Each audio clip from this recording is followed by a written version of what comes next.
I'm excited, everyone. March and April are my two favourite months of the year for two great reasons. Number one is cream egg season.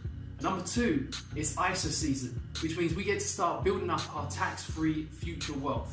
And today, I'm going through the Cash ISA to explain what it is and how it will best suit you in your lifestyle and your future goals.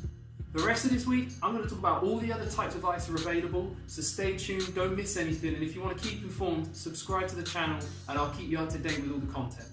Alrighty, so like I said, today's video is focusing on Cash ISAs.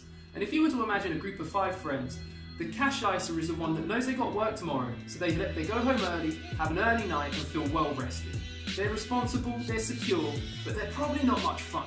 Cash ISAs are available from banks and building societies, and you're rewarded with an interest return on your money invested. That interest return is somewhere between 1 and 2.5% per year, depending on the type of ISA that you have. There are 2 types of Cash ISA available. The first one is an easy access ISA.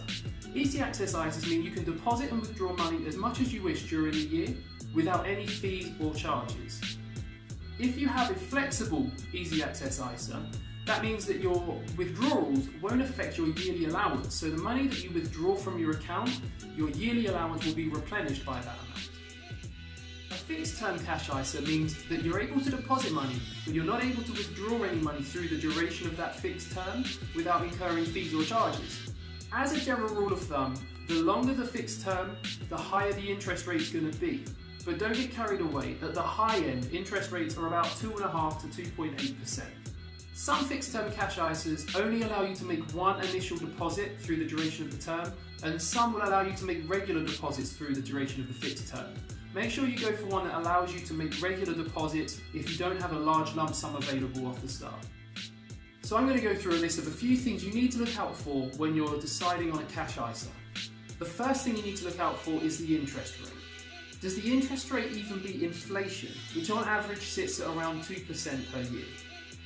The second thing you need to look out for is it an easy access or is it a fixed term ISA?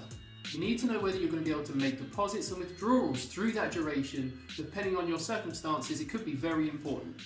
What's the minimum opening balance? Some accounts won't be opened unless there's an initial deposit of £100 or £1,000 made. So you need to know what the minimum deposit is or what the minimum account balance is, just to make sure that you have enough money in there and don't incur any charges or fees. If you have a fixed term ISA, how long is the duration of that fixed term? Because the longer that your money is tied away, generally speaking, the higher the interest rate is going to be. But you need to make sure that that money is money you're not going to need through the duration of that ISA.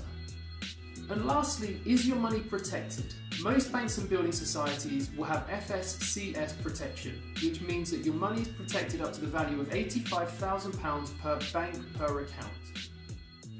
So like I said before guys, Cash ISAs are not exciting. They're reliable and they're secure, but they're not exciting. And in fact, to get the series off on quite a low note, I don't see a scenario where a Cash ISA is the right solution for you.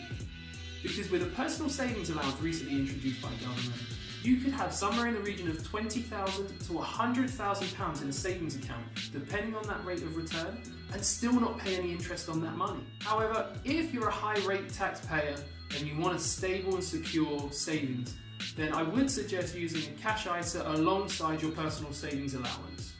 I have to apologise to you guys for setting this series off to such a bum note. Cash-free ISAs have fallen behind the crowd. With all the new and exciting ISAs that have come available, we can really make huge growth on our investments, all tax-free. So the rest of this week is going to keep getting better as we talk about the other types of ISA available.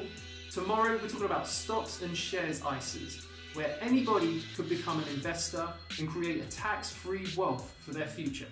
So till tomorrow, stay cash flow strong and turn your wages into wealth. See you soon.